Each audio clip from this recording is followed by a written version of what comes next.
What's going on, guys? Welcome back to Gotta Get Back, the Samurai Jack and Review Show. My name is Kyle, your host. Welcome to Project Potter.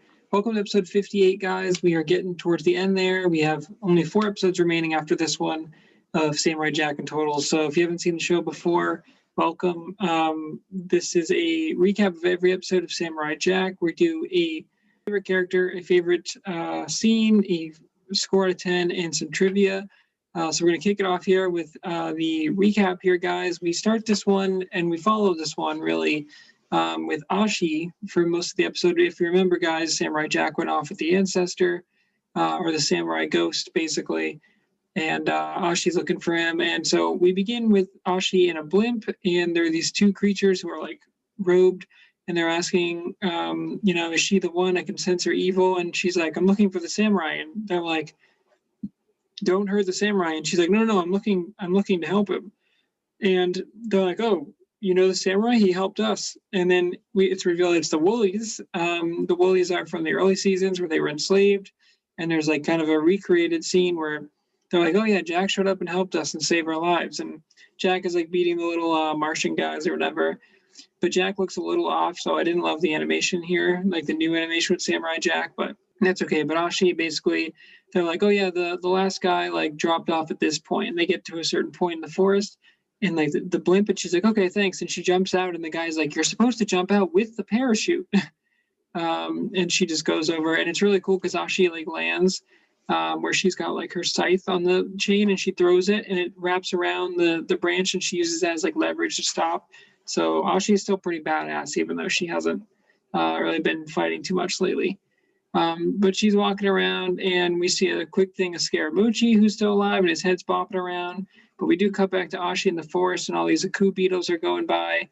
But they're quickly hunted down, and there's an arrow that goes through, and then we find out it's the 3 blind archers that are back. So we get like all the famous characters in Samurai Jack here, and it's cool because they're in their human form, as you remember, and they're walking, and they're really tall, and Ashi's like looking up at them. And he's like, come with us. He's like, if you're a friend of Samurai Jack, you're a friend of us. He's like, this is our home. And he's like, none of this is possible if it weren't for Samurai Jack. And so Ashi goes to their home, and they built a statue of Jack, which is nice, and it's like a really beautiful scene. So we get another kind of quick flashback scene. And this, I think, is in the old animation style, where it's 3 archers, and they were, blinded by the well. And then Jack ended up freeing them and destroying the well. He could have easily wished to go back in time. So they're like, we are forever grateful for him. And Ashi's like, wow, that's so nice. And she keeps moving on. Scaramucci goes on to like trying to get onto Aku's boat. And there's a scene where he's trying to get in there. And he's like, oh, I'm one of Aku's top people, baby. He's like, I'm one of the top assassins, baby. And then he the bouncer points to the board, and it's like Aku's current top assassins. He's like, Deathblow 1, DeBomb 2, Scaramucci 3, and Gentle Jim is 4. But he's like, number 3, he's like, oh, I've fallen on hard times, baby. And Scaramucci is great, but he hops away with a head. Then he's thinking of different ways to get in, so he tries to dress up as like a woman, tries to dress up as a dog. It says no dog, no entry. Eventually he gets onto sort of like a human body and gets in. We then find out that the guy removes him, is Scaramucci from his head, and it's got this little tiny thing, and it looks almost like the fisherman guy that Jack defeated in the Dome of Doom. But then Scaramucci is literally like, oh, you look like a talking penis. And I'm like, okay, well, I guess we're just going to say that on Adult Swim now, but I guess that is Adult Swim. So, but Scaramucci does get on the boat, so he's on his way to see Aku.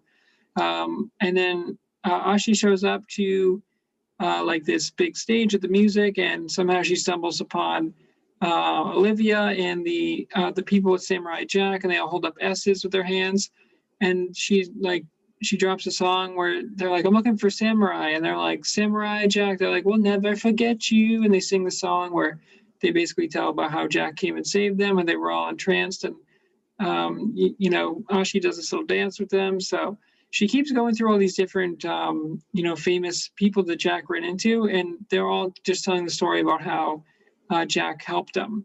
And then Ashi's getting flashbacks of how she was with the high priestess, and she was thrown into molten lava or whatever, and that became her armor or whatever. So this is basically body paint.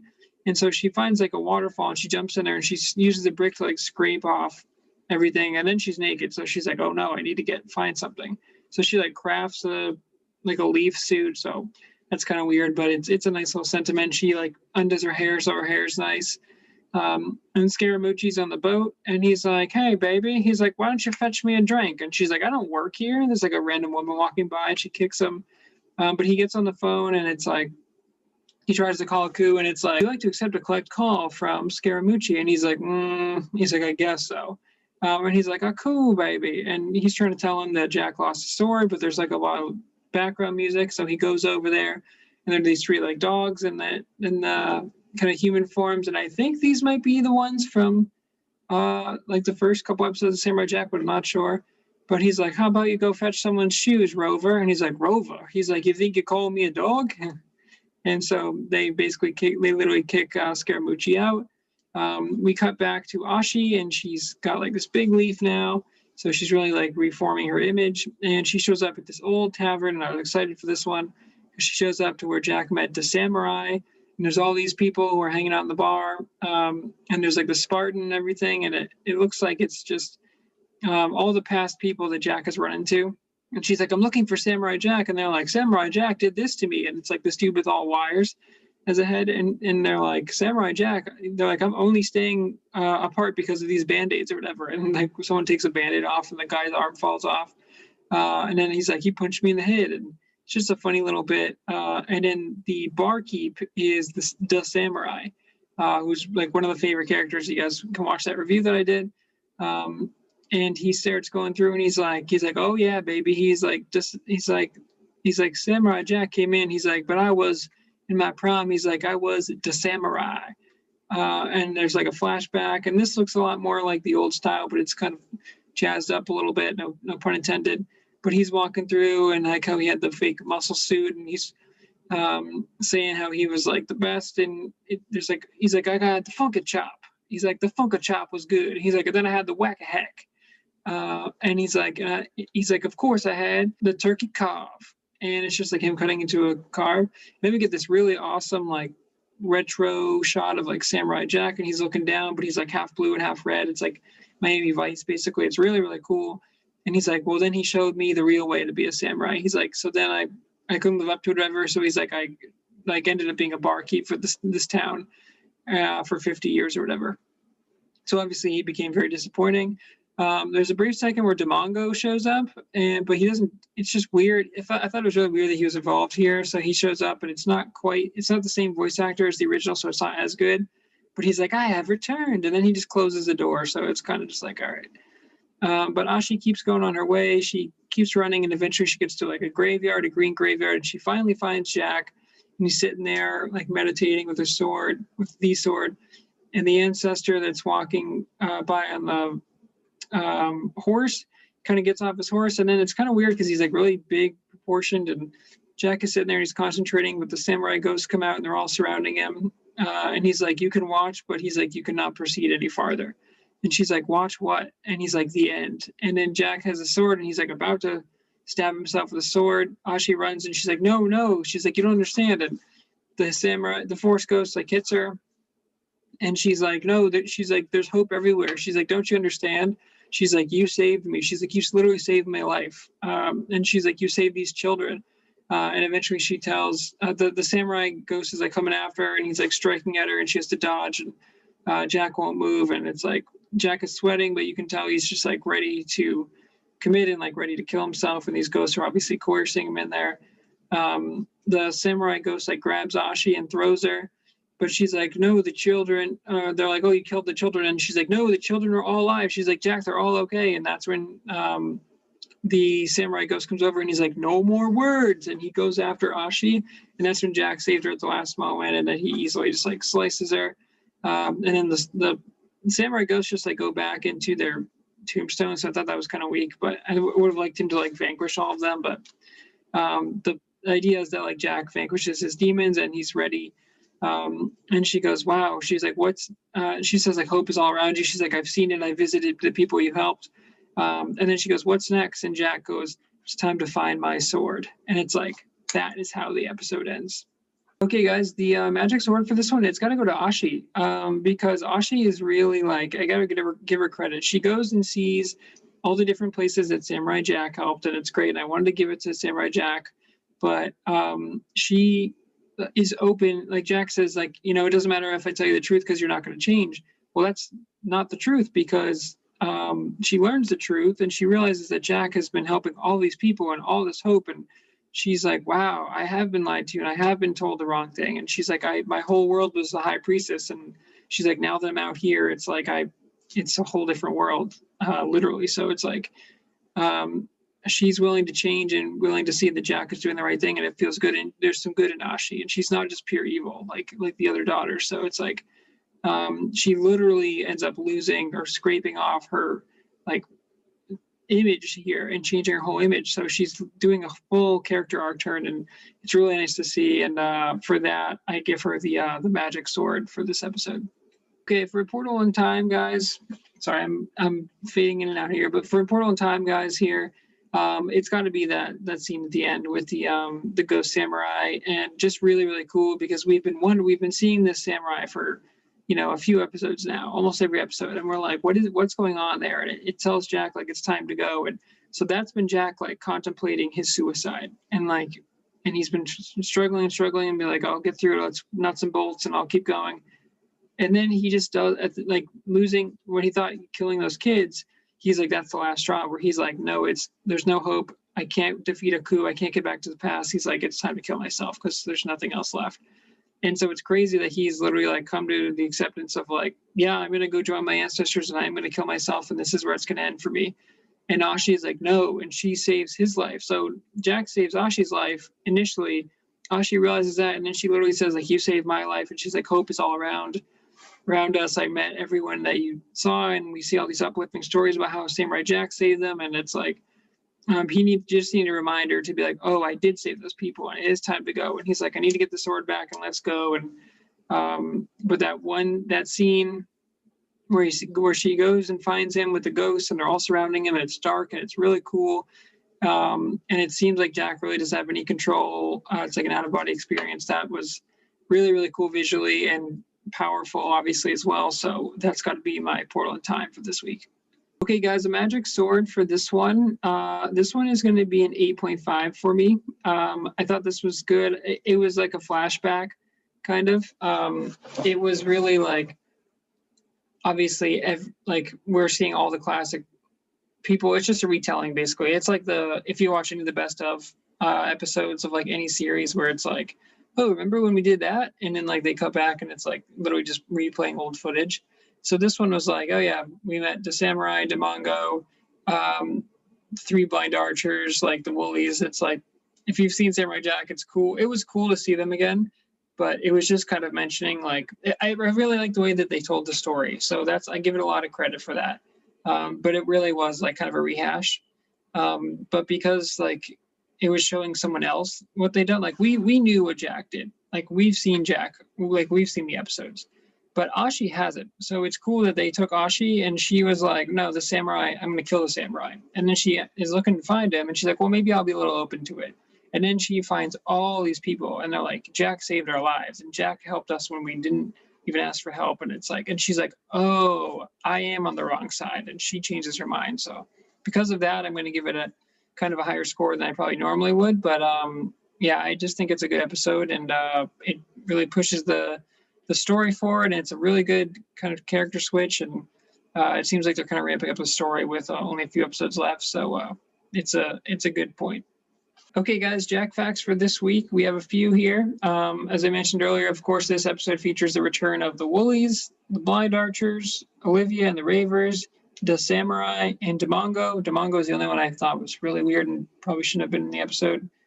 And then there's also Spartan Warrior, the Samurai's Bar, which I noticed there. So that was the 300 episode. And then as of this episode, Aku's current top 4 assassins are Deathblow, Da-Bomb, Scaramucci, and Gentle Jim, which is just kind of a fact there. This is also the first episode to use on-screen profanity. Hell, damn, badass, and SOB. So SOB, not as bad, but well, this was the second episode to use said profanity the word damn since the deleted scenes from episode L, which was the tale of X49. This is also the first episode of the season to have a song in it called Samurai Drop by Olivia, which is the one where she's like, we'll never forget you.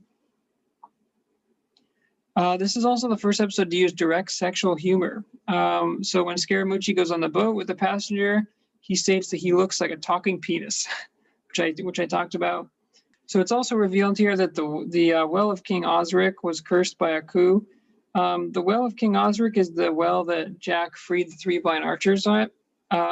It says here it's that revealed that. I'm pretty sure we all knew that. I mean, it was a well that was cursed. Aku is like the overlord, mastermind evil. Like it's in here as a Jack fact, but I don't think that's the first time we knew about that. As soon as Jack striked it and that darkness went into the air, that was a coup. Like we knew that. So I don't know if I really count that one. There's a bit in here that says Demongo does show up to claim the world's greatest souls, but then he sees that everyone is like disfigured. So he actually ends up leaving, says he must have come to the wrong place. So that was just a funny thing that I probably didn't pick up on.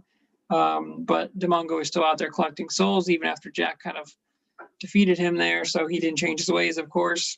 And I talked about this a little bit. It's revealed here that Ashi and her sister's black outfits were not actual clothing, but burned on by ashes as part of the abusive indoctrination from their mother, pushing them into hot embers naked. When Ashi is knocked into the hot ash, her entire body, including her face, was covered in ash. However, the ash only covers the body permanently, leaving the face completely intact. And then these are washed off by Ashi using what appears to be Pernus stones, and she makes a new outfit out of leaves and vines, as well as letting her hair down. So we talked about that.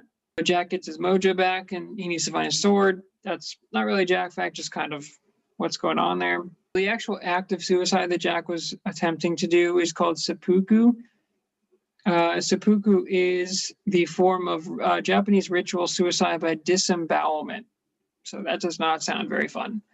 But yeah, obviously, if you have any suicidal thoughts, there's always help for anyone. Please reach out to the National Suicide Hotline. Everyone's life is important, and there's always something that you can hold on to. So even if you're going through a tough time, I'm sorry to hear that, but just know that someone out there is going through the same thing, and we've all been there. We've all had tough times. So just know there is people out there to help. So please reach out to those appropriate departments there.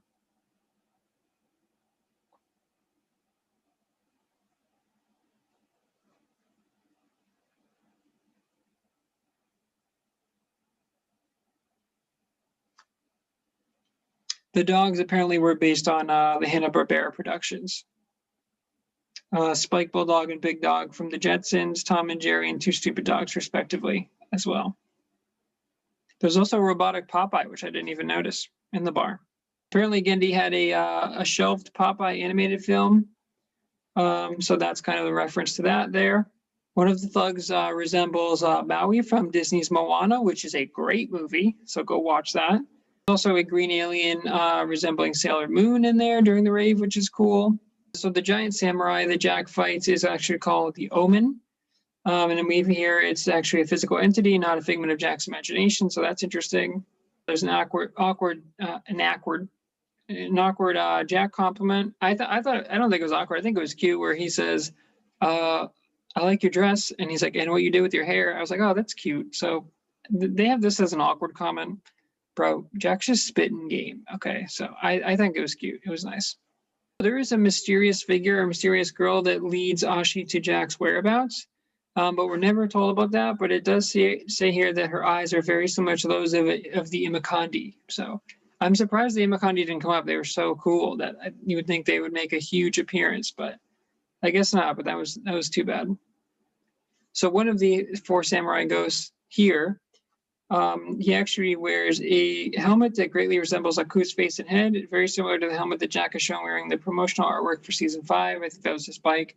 But yeah, you can see right up here, guys. Looks exactly like Aku, pretty much.